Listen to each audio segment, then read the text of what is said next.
జై శ్రీరామ్. అందరికీ నమస్కారం. వెల్కమ్ టు న్యూస్ అఖండ.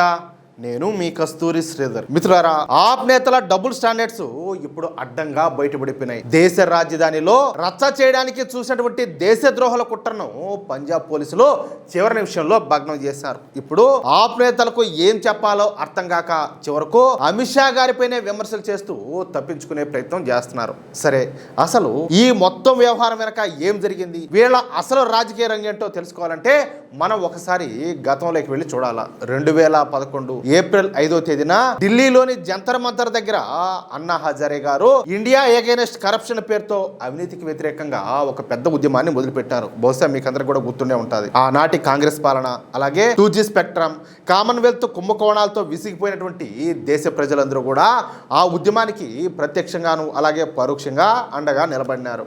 కానీ ఆ పవిత్రమైన ఉద్యమాన్ని, ప్రజల కోపాన్ని తన రాజకీయ స్వార్థానికి వాడుకుని అన్నా హజారే గారికి వెన్నుపోటు పొడిచి 2012 అక్టోబర్ 2న ఆమ్ ఆద్మీ పార్టీని పెట్టి అధికారంలోకి వచ్చిన మనిషే ఈ డెకాయిట్ అయినటువంటి అరవింద్ కేజ్రీవాల్. అధికారంలోకి వచ్చిన కొత్తలో తన స్వరూపాన్ని చాలా జాగ్రత్తగా దాచుకుంటూ వచ్చాడు ఈ అరవింద్ కేజ్రీవాల్. దేశానికి వ్యతిరేకంగా నేరుగా మాట్లాడకుండా ఒకవైపు కాంగ్రెస్ పార్టీని, ఇంకోవైపు భారతీయ జనతా పార్టీని టార్గెట్ చేస్తా ఒక పక్కా ప్లాన్ ప్రకారం ముందుకు వచ్చాడు. కానీ ఒక 5 ఏళ్లు గడిచేసరికి ఆయన అసలు బుద్ధి ఏంటో అందరికి కూడా మెల్లమెల్లగా అర్థమవడం మొదలైంది. కేజ్రీవాల్ లోని ఇంకొక మనిషి బయటకు వచ్చాడు. అర్థమవుతుందా? బయటికేమో అమాయకంగా ఈ హవాయి చెప్పులు వేసుకొని, జోబిలో ఈ రెనాల్డ్స్ పెన్ పెట్టుకొని, ఈ మఫ్లర్ ఒడగప్పుకొని ఏదో కామన్ మెన్ లాగా తిరుగుతా ఏది బాగా బిల్డప్ ఇచ్చాడు. కానీ కాలం గడిచే కొద్దీ తన ఇంటి విలాసాల కోసం కోట్ల రూపాయల ప్రజాధనం ఖర్చు చేశాడనే నిజాన్ని జనం తర్వాత గ్రహించారు. శీష్ మహల్ అని చెప్పేసి ఢిల్లీలో, బహుశా మీరు కూడా చూసే ఉంటారు, మన న్యూస్ సెకండాలో కూడా దాని గురించి వార్తలు చేశాం.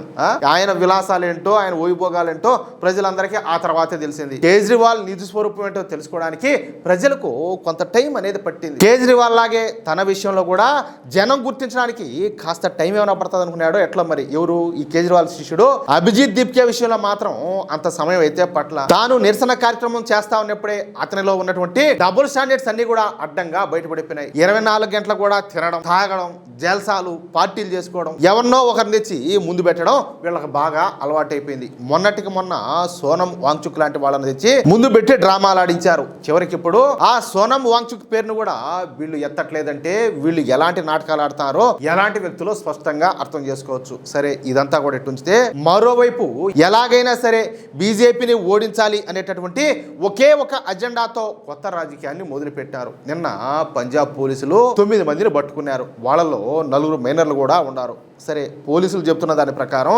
జంతర్ మంతర్ దగ్గర జరుగుతున్నటువంటి విద్యార్థుల నిరసనలను అడ్డం పెట్టుకొని పెట్రోల్ బాంబులతో దాడి చేసి అక్కడ గందరగోళం సృష్టించడానికి వీళ్ళంతా కూడా ప్లాన్ చేశారంట. చూడండి కథెట్టనాదో. అంతేకాదు దేశంలో ఉన్నటువంటి యువతను రెచ్చగొట్టి శాంతి భద్రతలను దెబ్బతీయాలన్న కుట్ర కూడా దీని వెనక ఉందని చెప్పేసి పోలీసులు చెప్తారు. ఆ కుట్రను పోలీసులు ముందుగానే పసిగట్టి ఆ దేశ ద్రోహుల దగ్గర నుంచి తుపాకులు అలాగే ఐఈడీ బాంబులను స్వాధీనం చేసుకుని వాళ్ళందరినీ కూడా అరెస్ట్ చేశారు. ఇది తేలిన తర్వాత ఇదే విషయాన్ని మీడియా వాళ్ళు అభిజిత్ దీప్కే నిలదీసి అడిగినారు. దానికి అతనేం సమాధానం చెప్పినాడో తెలిసిన, అదంతా కూడా అమిత్ షా సృష్టి, కావాలనే మమ్మల్ని బద్నాం చేయడానికి కేంద్రం చేస్తున్నటువంటి కుట్రది, అసలు అట్లాంటిది ఏమి కూడా లేదని చెప్పేసి డ్రామాలు ఆడడం మొదలుపెట్టాడు. సిగ్గుండాలి ఇలాంటి మాటలు మాట్లాడేదానికి. కానీ అసలు లాజిక్ దగ్గరే అతను అడ్డంగా దొరికిపోయినాడు. ఎందుకంటే ఆ 9 మంది ముఠాను అరెస్ట్ చేసింది కేంద్ర పరిధిలోని పోలీసులు కాదు, పంజాబ్ పోలీసులు. పంజాబ్ లో ఉండేది ఎవరు? ఆమ్ ఆద్మీ పార్టీ ప్రభుత్వం, అంటే ఈ కేజ్రీవాల్ ప్రభుత్వం. ఢిల్లీ లాగా అక్కడ కేంద్రం చేతిలో పోలీసులు ఉండరు. అర్థమవుతుందా? అక్కడ హోంశాఖ, పోలీసులు వ్యవస్థలన్నీ కూడా పంజాబ్ లో ఉన్నటువంటి ఆ ప్రభుత్వం చేతిలోనే ఉంటాయి. అక్కడి ముఖ్యమంత్రి అయినటువంటి భగవంత్ మాన్ చేతుల్లోనే ఉంటాయి. ఆ ప్రభుత్వాన్ని వెనక ఉండి నడిపిస్తాందే ఈ అరవింద్ కేజ్రీవాల్. అలాంటి ఆప్ సొంత రాష్ట్ర పోలీసులు వచ్చి ఢిల్లీలోని కుట్రకు సంబంధించి ఆ నిందితులను అరెస్ట్ చేస్తే అది అమిత్ షా సృష్టి అని చెప్పేసి ఏ విధంగా అంటారు? ఒకవేళ బీజేపీ పాలిత రాష్ట్రాల పోలీసులు అరెస్ట్ చేసి ఉంటే నరేంద్ర మోడీనో లేకపోతే అమిత్ షా కలిసి స్కెచ్ చేశారు, మాపై కుట్ర చేశారని చెప్పేసి రోజుకు 100 సార్లు అరిచినుండు. కానీ అరెస్ట్ చేసింది పరమ యాంటీ బీజేపీ నాయకుడు అభిజిత్ గురు అయినటువంటి కేజ్రీవాల్ సొంత ప్రభుత్వం. సొంత పోలీసులు అక్కడ అరెస్ట్ చేస్తే కూడా తప్పులు పడుతూ అబద్ధాలు చెప్తారు. ఇంతకంటే నీతిమాలినతనం, ఇంతకంటే సిగ్గుమాలినతనం, ఇంతకంటే దిగజారుతనం అయితే ఇంకోటి అయితే ఉండదు. అసలు వీళ్ళ బుద్ధి ఏంది? అక్కడ సంఘ విద్రోహ శక్తులు జ్వరబడిన మాట నిజం కాదా? రాళ్లేసిన మాట నిజం కాదా? దేశద్రోహ నినాదాలు చేసిన మాట నిజం కాదా? ఏది నిజం కాదు అంటాలి. భారతదేశాన్ని ముక్కలు చేస్తాము, నేపాల్ తరహాలో రచ్చరచ్చ చేస్తామని చెప్పేసి అర్చిన మాటలన్నీ నిజమే కదా. ఇవన్నీ కూడా కళ్ళ ముందు కనిపిస్తా ఉంటే వాళ్ళెవరో మాకు తెలియదు, మాకు సంబంధం లేదని చెప్పేసి ఈ సౌరవ్ దాసు అలాగే ఈ అభిజిత్ దీప్కేలు చేతులు దుడుకుంటున్నారు. మేము పిలిచిన ఉద్యమానికి వాళ్ళు వస్తే మాకేంటి సంబంధం అని చెప్పేసి ఎంత బాధ్యతారాహితంగా మాట్లాడతారో మీరే ఒకసారి ఆలోచన చేయండి. మరి ఇదే లాజిక్ మిగతా చోట్ల ఎందుకు గుర్తించదు?